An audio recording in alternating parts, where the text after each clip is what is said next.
Hi friends, welcome back to my YouTube channel P V Gowda Kannada vlogs. ನಮಸ್ತೆ, ಎಲ್ಲರೂ ಹೇಗಿದ್ದೀರಾ? Hope ಎಲ್ಲರೂ ಚೆನ್ನಾಗಿದ್ದೀರಾ ಅಂತ. ನಾನು ಕೂಡ ಚೆನ್ನಾಗಿದ್ದೀನಿ. ಸೊ ಇವತ್ತಿನ ವ್ಲಾಗ್ ಗುರುವಾರದ ವ್ಲಾಗ್ ಆಗಿರುತ್ತೆ.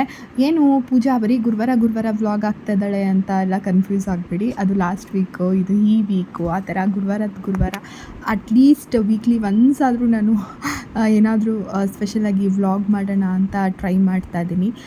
ಏನಂದರೆ ಡೈಲಿ ರೋಟೀನ್ ತೋರಿಸಿದ್ದೀನಿ, ಏನೇನು ಮಾಡ್ತೀನಿ ಅದೆಲ್ಲ ತೋರಿಸಿದ್ದೀನಿ ಆಲ್ರೆಡಿ. ಡೈಲಿ ಕೂಡ ಹಾಕ್ತೀನಿ. ಸ್ವಲ್ಪ ನಿಮ್ಮ ಸಪೋರ್ಟ್ ನನಗೆ ಬೇಕು. ಎಷ್ಟು ಬೇಗ ನನಗೆ ಸಪೋರ್ಟ್ ಮಾಡಿ ನನಗೆ ಮೋಟಿವೇಶನ್ ಮಾಡ್ತೀರೋ ಅಷ್ಟು ಬೇಗ ನಾನು ಖಂಡಿತವಾಗ್ಲೂ ಡೈಲಿ ವ್ಲಾಗ್ ಹಾಕೋಕ್ಕೆ ಟ್ರೈ ಮಾಡ್ತೀನಿ. ಆ ಮಗು ಜೊತೆ ಇರೋದ್ರಿಂದ ಸ್ವಲ್ಪ ಬ್ಯುಸಿ ಅಷ್ಟೇ, ಇನ್ನೇನೂ ಇಲ್ಲ.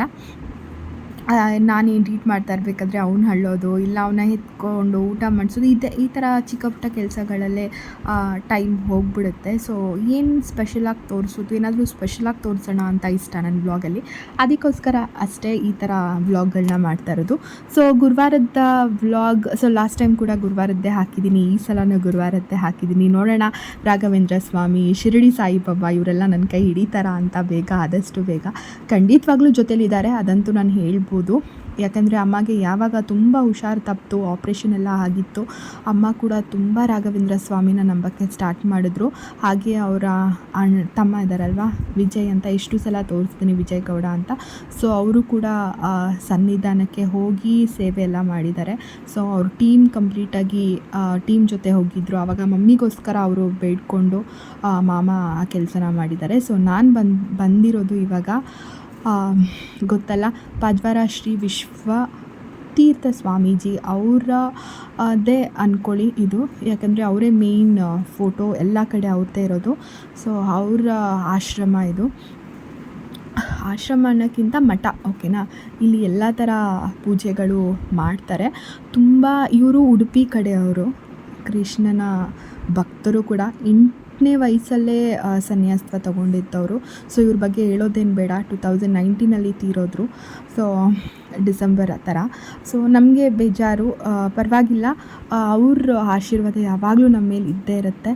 ಸೊ ಬನ್ನಿ, ರಾಘವೇಂದ್ರ ದೇವಸ್ಥಾನಕ್ಕೆ ಎಂಟ್ರಿ ಕೊಟ್ಟೆ. ಸೊ ಏನಕ್ಕೆ ಸಡನ್ನಾಗಿ ಪ್ಲ್ಯಾನ್ ಅಂತ ಅಲ್ಲ, ನಾವೊಂದು 5-6 ವಾರದಿಂದ ಅನ್ಕೊತಾ ಇದ್ವಿ, ನಾನು ನಮ್ಮ ಅತ್ತೆ ಹೋಗೋಣ ಅಂತ. ಮಿಸ್ ಆಗ್ತಾನೇ ಇತ್ತು. ಸೊ ಇವತ್ತು ಖಂಡಿತವಾಗ್ಲೂ ಹೋಗೋಣ ಅಂತ ಬೇಗ ಕೆಲಸ ಮುಗಿಸ್ಕೊಂಡು ಸಾಯಂಕಾಲ ನಾನು ನಮ್ಮ ಅತ್ತೆ ಪಾಪು ಹೊರಟ್ವಿ. ಆ್ಯಸ್ ಯೂಶುವಲ್ ಯಾವಾಗಲೂ ನಮ್ಮ ಜೊತೆ ಪಾಪು ಫ್ರೆಂಡ್ ಲಕ್ಕಿ ಇದ್ದೇ ಇರ್ತಾನೆ, ಮತ್ತು ಅವ್ರ ಅಕ್ಕ. ಸೊ ನಾವಿಷ್ಟು ಜನನೂ ದೇವಸ್ಥಾನಕ್ಕೆ ಹೋಗಿ ಒಳ್ಳೆ ದರ್ಶನ ಸಿಕ್ತು. ಮತ್ತು ತುಂಬ ಹೊತ್ತು ಕೂತ್ಕೊಂಡು ಪ್ಲೆಸೆಂಟ್ ಅಂತ ಫೀಲ್ ಆಯಿತು. ಮತ್ತು ಹಸು ಕರು ಎಲ್ಲ ಇತ್ತು ಈ ಮಠದಲ್ಲಿ, ತುಂಬ ಚೆನ್ನಾಗಿತ್ತು. ಸೊ ಸ್ವಲ್ಪ ಟ್ರೈ ಮಾಡ್ತೀನಿ ರಾ ವಿಡಿಯೋಸ್ ಕೂಡ ಹಾಕೋಕ್ಕೆ. ಇದು ಯಾವ ಜಾತಿಯ ಹಸು ಅಂತ ನನಗೂ ಗೊತ್ತಿಲ್ಲ, ಬಟ್ ತುಂಬ ಚಿಕ್ಕದಾಗಿ ಮುದ್ದಾಗಿದ್ವು. ನನಗೆ ಗೊತ್ತಿಲ್ಲ, ನಾರ್ಮಲಿ ನನಗೆ ಹಸುದು ಕರು ಇರುತ್ತಲ್ವ, ಅದನ್ನು ನೋಡಿದ್ರೆ ತುಂಬಾ ಇಷ್ಟ ಆಗುತ್ತೆ. ಅದು ಮುಖ ನೋಡಿದ್ರೆ ಮುದ್ದಾಗಿ ಮುದ್ದು ಮಾಡೋಣ ಅನ್ನೋಷ್ಟು ಪ್ರೀತಿ ಆಗುತ್ತೆ. ಬಟ್ ಈ ಹಸು ಜಾತಿ ಬಂದ್ಬಿಟ್ಟು ತುಂಬ ಕುಳ್ಳಕ್ಕೆ ಮತ್ತು ಚಿಕ್ಕದಾಗಿ ಇರುವ ಜಾತಿ ಹಸು ಇದು. ಸೊ ಹೇಳಬೇಕಾ, ದೊಡ್ಡ ಹಸುನೇ ನೋಡೋಕೆ ಅಷ್ಟು ಮುದ್ದಾಗಿದ್ವು. ಇನ್ನು ಕರು ನೋಡೋಕ್ಕಂತೂ ಹೇಳೋದೇ ಬೇಡ, ಅಷ್ಟು ಚೆನ್ನಾಗಿದ್ವು. ಸೊ ತುಂಬ ಕಮ್ಮಿ ಆಗಿಬಿಟ್ಟಿದೆ ಅಲ್ವಾ ಹಸುಗಳನ್ನೆಲ್ಲ ನೋಡೋದು. ಆವಾಗಿನ ಕಾಲದಲ್ಲಿ ಅಲ್ಲಲ್ಲಿ ಹಸುಗಳು ಎಲ್ಲ ಸಾಕ್ತಾಯಿದ್ರು. ಇವಾಗ ಕಾಲ ಚೇಂಜ್ ಆಗಿದೆ. ಹೇಳೋಕ್ಕೋದ್ರೆ ತುಂಬ ಕಷ್ಟ ನೋಡೋದು. ಹಳ್ಳಿಗಳ ಕಡೆ ಹೋಗಬೇಕು, ಇಲ್ಲಾಂದರೆ ಸ್ವಲ್ಪ ರೂರಲ್ ಏರಿಯಾಸ್ಗಳಲ್ಲಿ ಹೋದರೆ ಮಾತ್ರ ಹಸುಗಳನ್ನ ಇವಾಗ ಸಾಕ್ತಾ ಇರೋದು. ಬಟ್ ನಿಜ ಹೇಳಬೇಕಂದ್ರೆ ನಮ್ಮ ತಾತ ಅಂದರೆ ಅಮ್ಮ ಅವರ ನಮ್ಮೂರಲ್ಲಿದೆ, ಇನ್ನು ಎಮ್ಮೆ ಅದೆಲ್ಲ ಇದೆ ಅಪ್ಪ ಅವರ ಮನೆಗಳಲ್ಲಿ. ಬಟ್ ಅಮ್ಮ ಅವರ ಅಪ್ಪ ಇದ್ದಾರಲ್ವ, ಅವರು ಒಂದು ಕಾಲದಲ್ಲಿ ಹಸು ಒಂದು 20-30 ಹಸುಗಳನ್ನ ಸಾಕ್ಕೊಂಡೆ ಅವ್ರು ಇಡೀ ಜೀವನನ ಬದುಕ್ತಾಯಿದ್ರು. ಅವರು HL ಎಂಪ್ಲಾಯ್ ಕೂಡ ಆಗಿದ್ದರು. ಆದರೂ ಈ ಕೆಲಸನ ಬಿಡ್ತಾ ಇರಲಿಲ್ಲ. ಯಾಕಂದರೆ ಕೈ ಹಿಡ್ದಿದ್ದೇ ಈ ದೇವ್ರುಗಳು ಅಂತ ಹೇಳ್ಬೋದು, ಅಮೃತ ಕೊಡೋ ಅಂತ. ಅಮ್ಮನ ಎದೆ ಹಾಲು ನೆಕ್ಸ್ಟು ನಾವು ಹಸು ಹಾಲೇ ಅಲ್ವಾ ಮಕ್ಕಳು ಕೊಡೋದು, ಅಷ್ಟೊಂದು ನಂಬಿಕೆ. ಸೊ ತುಂಬ ಖುಷಿ ಆಯಿತು ಅದನ್ನು ನೋಡಿ. ಸ್ವಲ್ಪ ಪಾಪು ಅಂತೂ ಫುಲ್ ಎಕ್ಸೈಟ್ ಆಗಿಬಿಟ್ಟ. ನಾನು ತೋರಿಸ್ತೀನಿ ಮುಂದೆ ರಾ ವಿಡಿಯೋಗಳಲ್ಲಿ ಹಾಕಿ. ಸೊ ನೋಡಿ, ರಾಘವೇಂದ್ರ ಸ್ವಾಮಿ ಟೆಂಪಲ್ ಅಂದರೆ ಮಠ ಎಷ್ಟು ಚೆಂದ ಇದೆ ಅಂದರೆ, ಒಂಥರ ಹಸುವಿನ ವಾಸನೆ ಕಂಪ್ಲೀಟಾಗಿ ತುಂಬಿಕೊಂಡಿತ್ತು. ಮತ್ತು ಚಿಕ್ಕದಾಗಿದ್ದರೂ ಗರ್ಭಗುಡಿಯಲ್ಲಿ ರಾಘವೇಂದ್ರ ಸ್ವಾಮಿ ಮೇನ್ ದೇವ್ರನ್ನ ನೋಡಿ ಅಲ್ಲಿ ಹೋಗ್ತೀವಲ್ವ ನಾವು, ಅಲ್ಲೇ ಎಲ್ಲಿ ರಾಘವೇಂದ್ರ ಇದ್ದಾರೋ ಅದೇ ಥರನೇ ಕಾಣಿಸ್ತಾ ಇತ್ತು. ಏನೂ ಅಷ್ಟು ವ್ಯತ್ಯಾಸ ಇಲ್ಲ ಅಂತ ಕೂಡ ಹೇಳ್ಬೋದು. ಮತ್ತು ಅಲ್ಲಿ ಪೂಜೆ ಮಾಡೋ ಅಕ್ಷತೆನೇ ಇಲ್ಲಿ ಕಲಿಸ್ತಾರೆ. ಸೊ ನನಗಂತೂ ತುಂಬಾ ಇಷ್ಟ ಆಯಿತು. ನೀವು ಸ್ವಲ್ಪ ಗೂಗಲಲ್ಲೆಲ್ಲ ನೀವು ಸರ್ಚ್ ಮಾಡಿದ್ರೆ ಈ ದೇವಸ್ಥಾನ ದೊಡ್ಡನಕ್ಕುಂದಿಯಲ್ಲಿರುವ ರಾಘವೇಂದ್ರ ಸ್ವಾಮಿ ಮಠ ಅಂತ ಟೈಪ್ ಮಾಡಿದ್ರೇ ಸಾಕು, ಇದ್ರ ಬಗ್ಗೆ ತುಂಬ ಡೀಟೇಲ್ಸ್ ಸಿಗುತ್ತೆ. ಮತ್ತು ಎಷ್ಟು ಚೆನ್ನಾಗಿ ದೊಡ್ಡವರೆಲ್ಲ ಬಂದು ಭಕ್ತಿಯಿಂದ ಹಾಡುಗಳನ್ನ ಹಾಡಿದ್ದಾರೆ ಗೊತ್ತಾ. ನಾನು ಅದೇ ನೋಡ್ತಾ ಇದ್ದೆ ನೋಡಿ, ಇದು ಮೇನ್ ಅನಿಸುತ್ತೆ ರಾಘವೇಂದ್ರದು ಫೋಟೋ, ಅದನ್ನು ಹಾಕಿದ್ದಾರೆ. ಮತ್ತು ಇಲ್ಲಿ ತುಂಬ ಪೂಜೆಗಳು ಕೂಡ ಅವಾಗವಾಗ ನಡೆಯುತ್ತೆ, ಎಲ್ಲ ಥರ ಪೂಜೆ ಮಾಡ್ತಾರೆ. ಅವರ ಹಿರಿಯರ ಫೋಟೋಗಳನ್ನ ಹಾಕಿದ್ರು, ಹಾಗೆ ಕ್ಯಾಪ್ಚರ್ ಮಾಡಿಕೊಂಡೆ. ಇದು ಫಸ್ಟು ವಾಲ್ ಇರಲಿಲ್ಲ, ನಾನು ಫಸ್ಟು ಬಂದಿದ್ದೀನಿ ಈ ದೇವಸ್ಥಾನಕ್ಕೆಲ್ಲ. ಬಟ್ ಇವಾಗ ಗೋಡೆ ಕಟ್ಟಿ ಹಸುಗೆ ಸಪ್ರೇಟಾಗಿ ಇದು ಮಾಡಿಬಿಟ್ಟಿದ್ದಾರೆ. ಫಸ್ಟೆಲ್ಲ ಹಸುನ ಮುಟ್ಬೋದಿತ್ತು, ನೋಡ್ಬೋದಿತ್ತು. ಇವಾಗ ಅದನ್ನು ಸ್ವಲ್ಪ ಹೈಡ್ ಮಾಡಿದ್ದಾರೆ. ಬಟ್ ತುಂಬ ಚೆನ್ನಾಗಿತ್ತು. ಬನ್ನಿ ರಾಕ್ ಕ್ಲಿಪ್ಪಿಂಗ್ಸ್ ಹಾಕ್ತೀನಿ, ನೋಡಿ ಎಂಜಾಯ್ ಮಾಡಿ.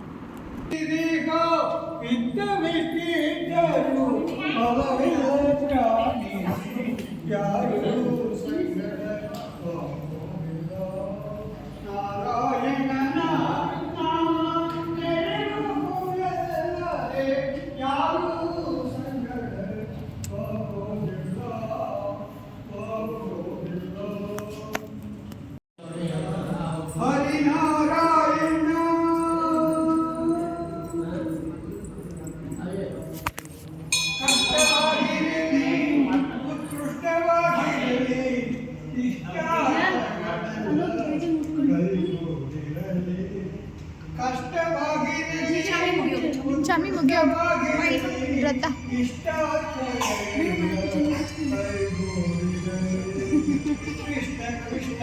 ಸಾರಿ ಕೇಳು, ಸಾರಿ ಕೇಳು.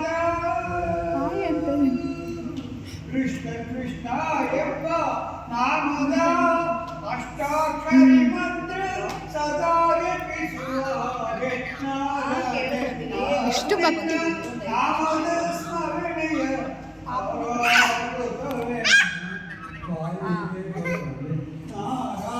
ಮೆತ್ತಿಗೆ ಮೆತ್ತಿಗೆ ಬಿಡು ಬಿಡು, ಲಕ್ಕಿ ಲಕ್ಕಿ ಬಿಡು.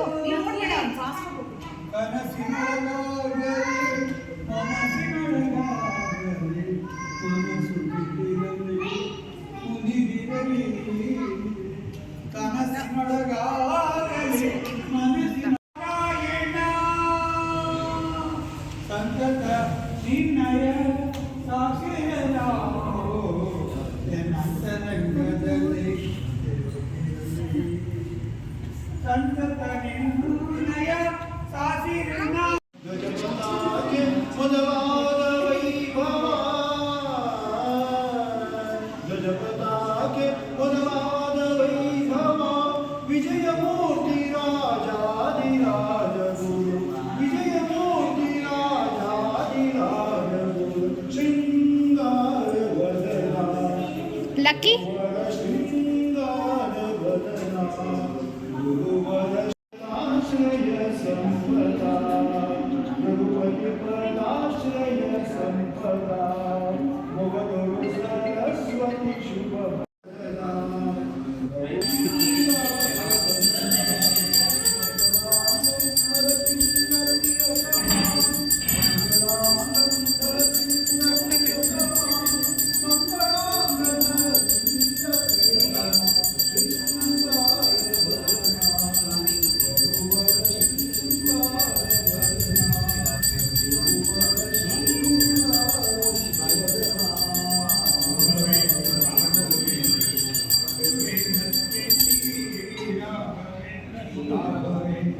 ಸೊ ಪೂಜೆ ಎಲ್ಲ ಆದಮೇಲೆ ಅವರು ಬಾಗಿಲು ತೆಗೆದ್ರು. ಪ್ರಾಬಬ್ಲಿ ಹಸುಗೆ ಫೀಡ್ ಮಾಡೋಕ್ಕೆ, ಹುಲ್ಲೆಲ್ಲ ಹಾಕೋಕ್ಕೆ ಹೋಗಿದ್ದಾರೆ. ಇಲ್ಲ ಕರುನ ಅಮ್ಮ ಹತ್ರ ಬಿಟ್ಟಿದ್ದಾರೆ, ಅವರು ಕೂಡ ಹುಲ್ಲು ಹಾಕಿದ್ದಾರೆ. ಹೌದು. ಸೊ ಇಷ್ಟು ಕ್ಯೂಟಾಗಿ ಕರು ಹೋಗ್ಬಿಟ್ಟು ಅಮ್ಮನ ಹಾಲು ಕುಡಿತಾ ಇತ್ತು. ಸೊ ನೋಡೋದೇ ರೇರ್ ಈ ಥರ ಒಂದು ದೃಶ್ಯನ. ಸೊ ಅದನ್ನೊಂದು ವಿಡಿಯೋ ಹಾಕಿ ಕ್ಯಾಪ್ಚರ್ ಮಾಡಿಕೊಂಡೆ. ಪಾಪು ಅಂತೂ ಸಿಕ್ಕಾಪಟ್ಟೆ ಖುಷಿ ಇದ್ದ. ಯಾರ್ಯಾರು ಸಿಗ್ತಾರೋ ಅವ್ರ ಮೇಲೆಲ್ಲ ಹೋಗಿ ಕುತ್ಕೊಂಡು ಪ್ರಾರ್ಥನೆ ಮಾಡ್ತಾಯಿದ್ರೆ ಅಲ್ಲೆಲ್ಲ ಹೋಗಿ ಕುತ್ಕೊತಾ ಇದ್ದ. ಅಂದರೆ ಅವನಿಗೆ ಏನು ಬೇರೆಯವರು ಸ್ಟ್ರೇಂಜರ್ ಇದೆಲ್ಲ ಸ್ವಲ್ಪ ಭಯ ಕಮ್ಮಿ. ಬೇರೆಯವ್ರು ಅಂತ ಹೇಳಿದ್ರು ಏನು ಅವನೇನು ಅಷ್ಟೊಂದು ವರಿ ಎಲ್ಲ ಮಾಡಲ್ಲ. ಸೊ ಅಲ್ಲಿ ಕೂತಿರೋ ಹಿರಿಯರಾಗಲಿ ಎಲ್ಲರೂ ಎಷ್ಟು ಚೆನ್ನಾಗಿ ಹಾಡುಗಳನ್ನ ಹಾಡ್ತಾಯಿದ್ರು ಗೊತ್ತಾ.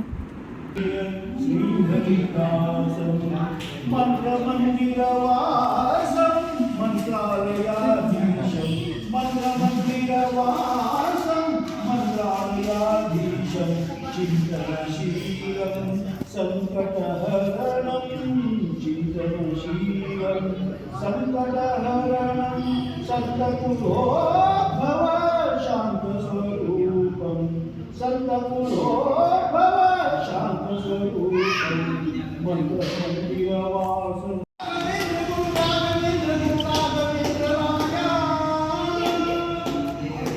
ಅವ್ರ ಹತ್ರ ಕೇಳು, ಅಕ್ಷತೆ ಕೇಳ್ಕೊಡ್ತಾರೆ. ಮುಂದು ಮುಂದಿಗೆ ನೀಗತಿಯನ್ನು ನಂಬಿದೆ ನಿನ್ನ ಪಾದವ ಬಂಧನವ ಬಿಡಿಸನ್ನ ಕರಪಿಡಿಂದ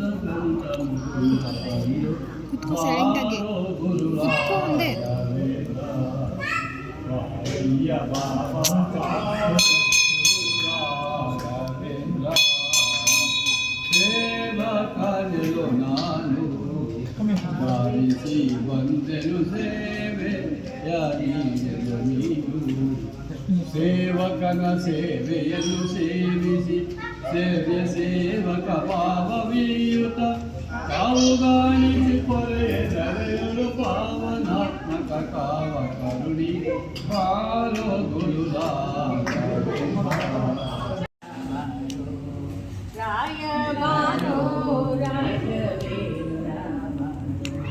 ಲಕ್ಕಿ ಬಿಡು.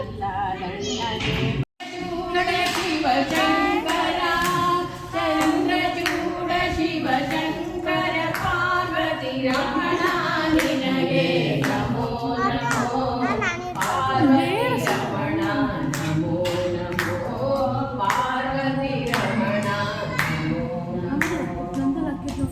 ನೋಡಿದ್ರಲ್ಲ ಫ್ರೆಂಡ್ಸ್, ದೇವಸ್ಥಾನ ದರ್ಶನ ಹೇಗಿತ್ತು, ದೇವರ ದರ್ಶನ ಹೇಗಿತ್ತು, ದೇವಸ್ಥಾನ ಯಾವ ರೀತಿಯಲ್ಲಿತ್ತು, ಹಸುಗಳು ಕರುಗಳು ಎಲ್ಲ ನೋಡಿದ್ರಿ ಅನಿಸುತ್ತೆ. ಮತ್ತು ಆ ಹಿರಿಯರು ಹಾಡೋ ಹಾಡುಗಳಂತೂ ತುಂಬ ಸೊಗಸಾಗಿತ್ತು. ಆ ಪಾಸಿಟಿವ್ ವೈಬ್ಸ್ ಅಷ್ಟೇ ಸಾಕಲ್ವಾ. ಸಿಕ್ಕಾಪಟ್ಟೆ ಪಾಸಿಟಿವ್ ವೈಬ್ಸ್ ತುಂಬಿಕೊಂಡು ನೆಕ್ಸ್ಟು ಬರೋ ವ್ಲಾಗ್ಗಳಲ್ಲಿ ಅತಿಯಾಗಿ ಕಾನ್ಸಂಟ್ರೇಷನ್ ಕೊಟ್ಟು ಮಾಡೋಣ ಅಂದ್ಕೊಂಡಿದ್ದೀನಿ. ಸೊ ಅದಕ್ಕೆ ನೀವೆಲ್ಲ ನನಗೆ ಸಪೋರ್ಟ್ ಮಾಡಬೇಕು. ಪ್ಲೀಸ್ ಲೈಕ್ ಮಾಡಿ, ಶೇರ್ ಮಾಡಿ, ಸಬ್ಸ್ಕ್ರೈಬ್ ಮಾಡಿಕೊಂಡು ವಿಡಿಯೋನ ನೋಡಿ. ಬಾಯ್, ಥ್ಯಾಂಕ್ ಯು.